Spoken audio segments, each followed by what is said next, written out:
78 лет назад, 22 июня в 4:25 утра, 5-я пехотная дивизия вермахта начинает наступление на Брестскую крепость. И вот уже в 9-й раз, именно в этот день и час в Бресте воссоздают историческую реконструкцию последнего мирного дня и вероломного нападения фашистов. И каждый год 600 человек со всех концов Белоруссии, России и других стран-участниц Второй мировой собираются на Кобринском укреплении, чтобы понаблюдать за реконструкцией обороны легендарной цитадели над Бугом. Организует эту памятную акцию военно-исторический клуб «Гарнизон».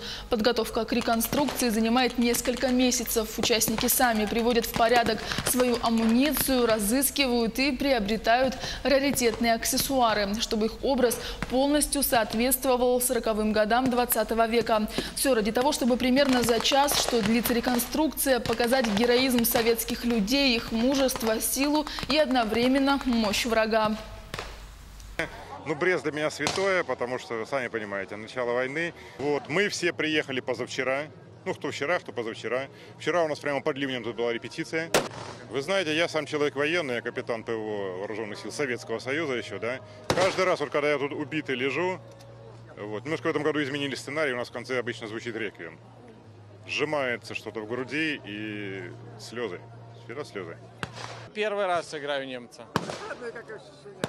Но ощущение вообще шикарное, потому что как бы просто ты видишь бой. Когда ты играешь русского, ты из каземата выбежал, упал, выстрелил. Или тебя убили, или ранили, или обратно забежал в каземат. А как такового всего действия ты не видишь. Это же кино. Тебе не выбирать, предателя ты играешь, немца или разведчика.